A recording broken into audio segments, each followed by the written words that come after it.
ସାଧାରଣତନ୍ତ୍ର ଦିବସରେ ବନ୍ଧୁତ୍ୱପୂର୍ଣ୍ଣ କ୍ରିକେଟ ମ୍ୟାଚ୍ ଅନୁଷ୍ଠିତ। ସାଧାରଣତନ୍ତ୍ର ଦିବସ ପାଳନ ଅବସରରେ ଆଜି ଗଅଁଦିଆ ମିନି ଷ୍ଟାଡିୟମଠାରେ ଏକ ଗୁରୁତ୍ୱପୂର୍ଣ୍ଣ କ୍ରିକେଟ ମ୍ୟାଚ୍ ଅନୁଷ୍ଠିତ ହୋଇଯାଇଛି। ଗଅଁଦିଆ ପ୍ରେସ୍ କ୍ଲବ ଦ୍ୱାରା ଆୟୋଜିତ ଉକ୍ତ ମ୍ୟାଚ୍ରେ ଗଅଁଦିଆ ପ୍ରେସ୍ କ୍ଲବ 11, ଭେଟନାରୀ 11 ଓ ଗଅଁଦିଆ ସିଭିଲ କୋର୍ଟ 11 ମଧ୍ୟରେ ଅନୁଷ୍ଠିତ ହୋଇଥିଲା। ପ୍ରଥମ ମ୍ୟାଚ୍ ଗଅଁଦିଆ ପ୍ରେସ୍ କ୍ଲବ ଓ ଭେଟନାରୀ ଦଳ ମଧ୍ୟରେ ଅନୁଷ୍ଠିତ ହୋଇଥିଲା। ଟସ୍ ଜିତି ଭେଟନାରୀ ଦଳ ବୋଲିଂ କରିଥିଲା। 10 ଓଭର ବିଶିଷ୍ଟ ଉକ୍ତ ଖେଳରେ ପ୍ରେସ୍ କ୍ଲବ ନିର୍ଦ୍ଧାରିତ ଓଭରରେ 8 ୱିକେଟରେ 78 ରନ୍ ସଂଗ୍ରହ କରିଥିଲା।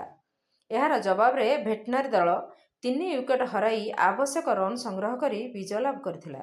ଏହାପରେ ବିଜୟୀ ଭେଟନାରୀ ଦଳ ଓ ସିଭିଲ କୋର୍ଟ ଦଳ ମଧ୍ୟରେ ମ୍ୟାଚ୍ ଅନୁଷ୍ଠିତ ହୋଇଥିଲା। ଟସ୍ ଜିତି କୋର୍ଟ ଦଳ ନିର୍ଦ୍ଧାରିତ 8 ଓଭରରେ 5 ୱିକେଟ ହରାଇ 148 ରନ୍ ସଂଗ୍ରହ କରିଥିଲା। ଦଳ ପକ୍ଷରୁ ପିଣ୍ଟୁ ସାହୁ ଅର୍ଦ୍ଧଶତକ ହାସଲ କରିଥିଲେ। ଏହାର ଜବାବରେ ଭେଟନାରୀ ଦଳ ନିର୍ଦ୍ଧାରିତ ଓଭରରେ 4 ୱିକେଟ ହରାଇ 145 ରନ୍ ସଂଗ୍ରହ କରି ପରାଜିତ ହୋଇଥିଲା।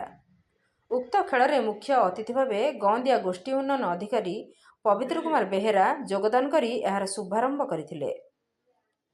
ଢେଙ୍କାନାଳରୁ ସୌମ୍ୟରଞ୍ଜନ ମହାନ୍ତିଙ୍କ ରିପୋର୍ଟ, ନାଗରାଜ ନ୍ୟୁଜ୍।